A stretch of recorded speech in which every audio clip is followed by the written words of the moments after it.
Intelligence DG Sitaramanjaneyulu గారు అంటానికి కూడా నాకు మనసు రావట్లేదు అధ్యక్ష. ఎస్పీ రవిశంకర్ రెడ్డి ఆఫీస్కి నన్ను పిలిపించి స్పీకర్ ఆన్ చేసి సీతారామాంజనేయులు పదాలని నాకు వినిపించాడు అధ్యక్ష. నువ్వెవరో హత్యకి ప్లాన్ చేస్తున్నావు, నీ వెనక ఎరపతినేని శ్రీనివాసరావు, ఆలపాటి రాజేంద్ర ప్రసాద్ మీ అందరూ కలిసి 2 కోట్ల సుపారీ ఇచ్చి హత్యకి ప్లాన్ చేస్తున్నారు, ఏం జరిగినా నీదే బాధ్యత అని చెప్పి లేని ఒక కట్టు కథను సృష్టించి నన్ను భయపెట్టే ప్రయత్నం చేశాడు అధ్యక్ష. నేను ఒకటే చెప్పాను అధ్యక్ష, హత్య చేయాలంటే కోట్ల అవసరం లేదు, 2 కోట్ల అవసరం లేదు అధ్యక్ష. నేను అటువంటి ప్రయత్నాలు చేయటం లేదు. మీకు ఎవరో తప్పుడు సమాచారం ఇచ్చారు, మీరు సరిదిద్దుకోండి అని చెప్పాను అధ్యక్ష. అంటే ఏదో ఒక ఎలిగేషన్ వేసి మా మానసిక స్థైర్యాన్ని దెబ్బతీసి మమ్మల్ని బెదిరించే ప్రయత్నం చేశాడు సీతారామాంజనేయులు అధ్యక్ష. ఇలా అనేక కేసుల్లో మరి పల్నాడు ప్రాంతంలో మాచర్ల గురజాల్లో అనేక హత్యలు, అనేక మంది చనిపోయారు అధ్యక్ష. చివరికి దౌర్భాగ్యం ఏంటంటే అధ్యక్ష, ఒక బాధితుడు పోలీస్ స్టేషన్కి వెళ్తే ఫిర్యాది ముద్దాయి అవుతాడు, ముద్దాయి ఫిర్యాదు అవుతాడు అధ్యక్ష. ఇంతకన్నా దౌర్భాగ్యం మరి ఈ రాష్ట్ర చరిత్రలో కాదు, ఈ దేశ చరిత్రలో ఎక్కడా ఉండదు అధ్యక్ష. చివరికి పోలీస్ స్టేషన్ పోవటానికి హోంమంత్రి గారిని కోరుతా ఉన్నాం.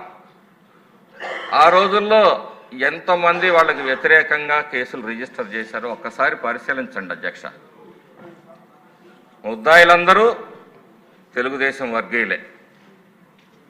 చివరికి రాత్రులు తీసుకురొచ్చి చంద్రయ్య హత్య జరిగిన గ్రామంలో తెలుగుదేశం వర్గీయుల మీద రాత్రులు తీసుకొచ్చి వాళ్లే ఆయుధాలేసి ఆర్మ్స్ యాక్టు, మర్డర్ స్కెచ్ ఇవన్నీ పెట్టి 2 కేసులు బనాయించారు అధ్యక్ష.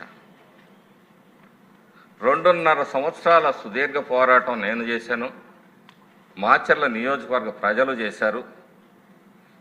ఈ మాచర్లకి పల్నాడుకు పట్టిన శనిని మరి విడుదల చేయాలని చెప్పేసి, మాచర్లలో స్వేచ్ఛ స్వాతంత్రాలని ప్రసాదించాలని చెప్పేసి మా ప్రయత్నం మా ప్రజల సహకారంతో నెరవేరినందుకు సర్వదా కృతజ్ఞత అధ్యక్ష.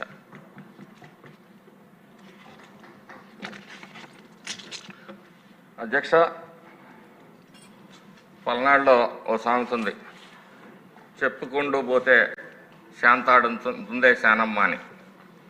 వీళ్ళ దుష్ట చరిత్రని చెప్పాలంటే 18 పర్వాలు కూడా సరిపోవేమో అధ్యక్ష. విక్రమార్కుడు ఒక్కొక్క మెట్టు ఎక్కుతుంటే ఒక్కొక్క బొమ్మ కథ చెప్పినట్టుగా ఏ నియోజకవర్గాన్ని కదిలించినా, ఏ కులాన్ని కదిలించినా, ఏ వర్గాన్ని కదిలించినా, ఏ మతాన్ని కదిలించినా, ఏ ప్రాంతాన్ని కదిలించినా మరి వీళ్ళ నీచపు పరిపాలన గురించి ఆ రోజు శాంతి భద్రతలు ఏ విధంగా ఉన్నాయో మరి తెలుస్తుంది.